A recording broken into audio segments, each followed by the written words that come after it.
వేలాది మంది విద్యార్థుల సమక్షంలో ఈనాడు ఈ విద్యా వారోత్సవాలను నిర్వహిస్తూ ముఖ్యంగా ఔటర్ రింగ్ రోడ్డు లోపల కోర్ అర్బన్ రీజియన్ 1,34,00,000 జనాభా నివసిస్తున్న ఈ ప్రాంతాన్ని వివిధ నియోజకవర్గాలు, వివిధ జిల్లాలు, వివిధ రాష్ట్రాల నుంచి లక్షలాది మంది కుటుంబాలు ఇక్కడికి ఉద్యోగ ఉపాధి అవకాశాల కోసం వచ్చినప్పుడు వాళ్ళ పిల్లలకు మెరుగైన విద్యా ఉద్యోగ సాంకేతిక నైపుణ్యాన్ని అందించడానికి అవసరమైన మౌలిక వసతులను ఏర్పాటు చేయాలి.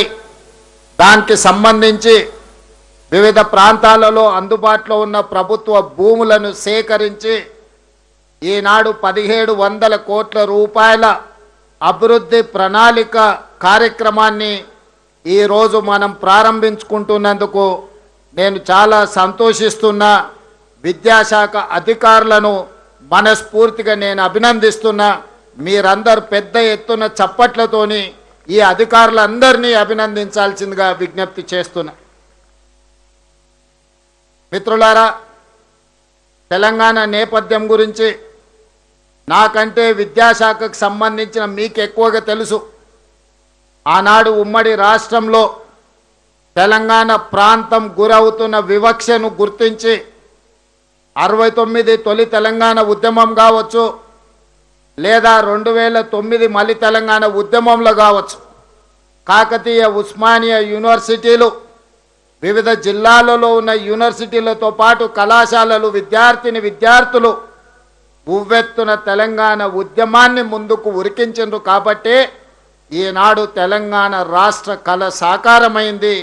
ఆ నిజమైన తెలంగాణ రాష్ట్రంలో ఈరోజు మనం నిర్ణయాలు తీసుకోగలుగుతున్నాం. ఇవాళ విద్యార్థులారా,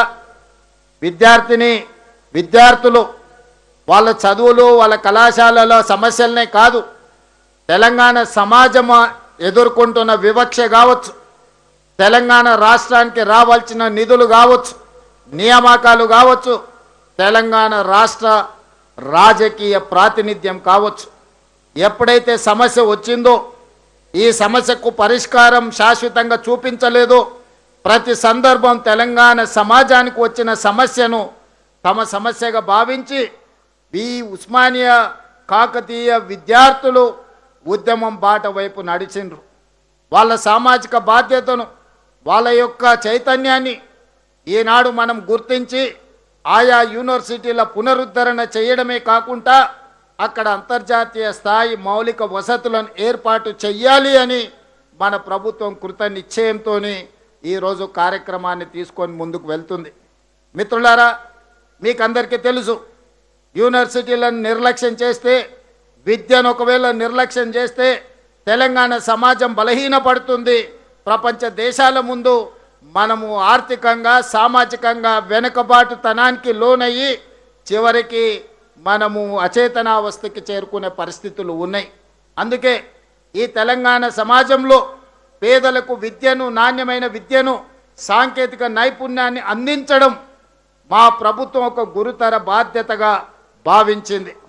డిసెంబర్ 7, 2023 నాడు ఇదే వేదిక మీద నుంచి ప్రజాపాలన ప్రభుత్వాన్ని ఏర్పాటు చేసి ప్రమాణము తీసుకొని తెలంగాణ ప్రాంతంలో ఉండే మారుమూల ప్రాంతాలు, తండాలలో, గూడాలలో, మారుమూల పల్లెల్లో ఉండే నిరుపేదలకు, ఆదివాసులకు, దళితులకు, గిరిజనులకు, బలహీన వర్గాలకు, మైనారిటీలకు, మహిళలకు ఒక విద్యను అందించాలి. ఈ విద్య ద్వారానే ఈ సమాజంలో మార్పు తీసుకురాగలుగుతామని భావించి ఆనాటి నుంచి ఈనాటి వరకు ఆ శాఖను నా దగ్గరనే పెట్టుకొని ప్రత్యక్షంగా పర్యవేక్షిస్తూ అవసరమైన నిధులను, అనుమతులను మంజూరు చేస్తూ ఒక్కొక్క అడుగు ముందుకు వేస్తూ ఉన్నాం.